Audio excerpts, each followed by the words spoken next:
VK news Uttar Pradesh Uttarakhand, सच का सारथी।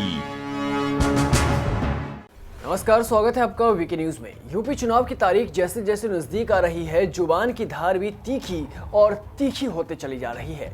एक दूसरे पर जुबानी जंग तेज हो चुकी है। हर दिन ऐसे बयान सामने आते हैं जो मुद्दों से कोसों दूर है। वहीं इस चुनावी सीजन में जिन्ना पाकिस्तान का मुद्दा भी खूब चर्चा में रहा।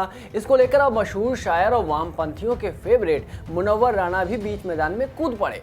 उन्होंने सवाल उठाते हुए कहा है कि जनता असल मुद्दों पर गौर कर ही वोट डालेगी। ये जिन्ना पाकिस्तान, इससे चुनावों का क्या लेना देना है? इससे किसी भी पार्टी को कुछ हासिल नहीं होगा। अब ऐसे में सवाल ये कि जब इससे कोई लेना देना नहीं है तो फिर इनका जिक्र क्यों होता है?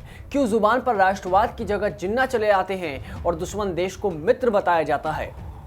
जो पाकिस्तान सदियों से भारत में आतंकी घुसपैठ करवाता रहा, वो कैसे दोस्त बन सकता है? और जिस जिन्ना ने भारत और पाकिस्तान के बीच विभाजन की लकीरें खींच दी, उससे इतना प्रेम क्यों? और जिससे प्रेम कर रहे हैं मुनव्वर, उनसे सवाल क्यों नहीं पूछ रहे, बल्कि ये कहते हैं कि इसका चुनाव से कोई लेना देना नहीं? खैर, मुनव्वर राना ने बीजेपी पर तंज कसते हुए कहा कि अभी हम बोलेंगे कि आराम कर रहे हैं तो ये बोलने लगेंगे कि हमारे राम में आप आ क्यों रहे हैं। मीडिया रिपोर्ट के मुताबिक कहा जा रहा है कि राणा ने कहा कि करीब 6 महीने पहले हमने कहा था कि अगर उत्तर प्रदेश में अगर असदुद्दीन ओवैसी की मदद से योगी सरकार आएगी तो हम प्रदेश से पलायन कर लेंगे, जिसके बाद हमें काफ़ी परेशान किया गया। मेरे खिलाफ कई केस तक दर्ज किए गए। मुनव्वर राना ने कहा कि वर्तमान सरकार पलायन रट रही है, लेकिन इनकी वजह से काफ़ी लोग परेशान हैं। उन्होंने आरोप लगाते हुए कहा कि बीजेपी सरकार मुसलमानों में इतना खौफ है कि कोई बोल ही नहीं सकता है, और अगर फिर भी ओवैसी की वजह से बीजेपी सरकार आ जाती है तो हमें यहाँ रहने की कोई ज़रूरत नहीं है, मैं यहाँ से पलायन कर लूँगा।